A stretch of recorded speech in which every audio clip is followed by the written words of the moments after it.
उत्तर प्रदेश में गरीब सामान्य वर्ग के छात्रों को उच्च शिक्षा में फीस भरपाई और वजीफे का अधिकार दिलाने वाले पूर्व आईएएस और मेधा संस्थापक स्वर्गीय लक्ष्मीकांत शुक्ल को उनके जन्मदिन पर याद किया गया। प्रेस क्लब बस्ती में आयोजित कार्यक्रम में उन्हें श्रद्धांजलि दी गई। इस श्रद्धांजलि सभा में पार्टी के सभी पदाधिकारियों की मौजूदगी रही। सभी ने एक सुर में सामान्य वर्ग के खिलाफ हो रहे अत्याचार पर मौजूदा सरकार को घेरा और स्वर्गीय लक्ष्मीकांत शुक्ल के संघर्षों को याद कर उनके अधूरे कार्यों को आगे बढ़ाने का संकल्प लिया। राष्ट्रीय प्रवक्ता डीडी यानी दीनदयाल तिवारी ने बताया कि उन्होंने शिक्षा के अधिकार के लिए सड़क से लेकर सुप्रीम कोर्ट तक संघर्ष किया और आखिरी सांस तक लड़ते रहे। मेधा संगठन आज भी उनके सपनों को आगे बढ़ा रहा है। शिक्षा के बाजारीकरण, महंगी फीस और छात्रवृत्ति के मुद्दे पर आज भी संघर्ष जारी है। आइए सुनते हैं मेधा पार्टी के राष्ट्रीय प्रवक्ता डीडी तिवारी को। तो सर, आज आप लोगों ने स्वर्गीय लक्ष्मीकांत शुक्ला जी का जन्म जयंती मनाया, उनके बारे में कुछ बताइए।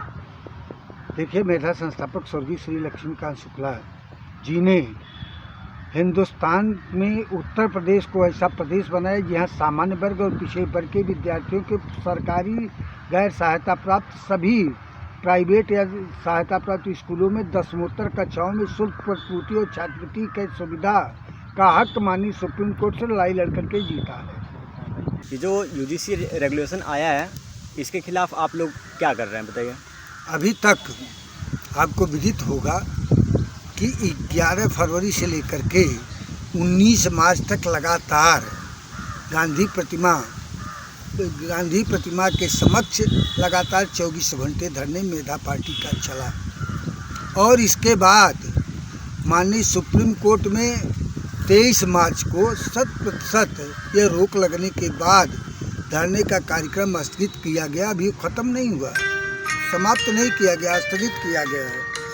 ऐसी स्थिति में इस रेगुलेशन को वापसी तक संघर्ष किया जाएगा और जो प्राइवेट स्कूलों में लूट मची हुई है, फीस भरपाई एवं छात्रवृत्ति दसमोत्तर कक्षाओं में 6 साल से लेकर के 14 साल तक के बच्चों के 25% दाखिला प्राइवेट स्कूलों में कराने के लिए संघर्ष के लिए मेधा पार्टी तत्पर है और संकल्पित है।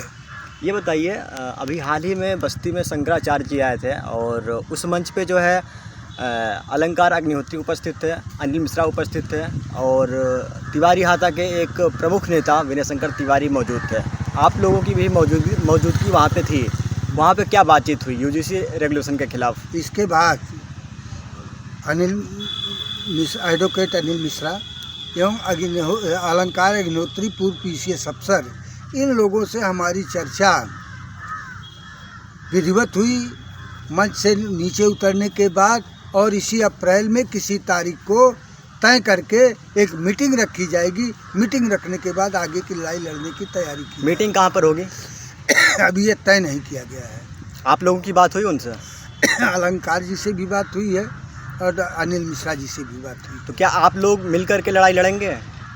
क्योंकि लड़ाई अकेले नहीं लड़ी जाती है। जब देश गुलाम था, सोशलिस्ट भी लड़ता था, कम्युनिस्ट भी लड़ता था और कांग्रेस भी लड़ती थी, नरम दल भी लड़ता था, गरम दल भी लड़ता था।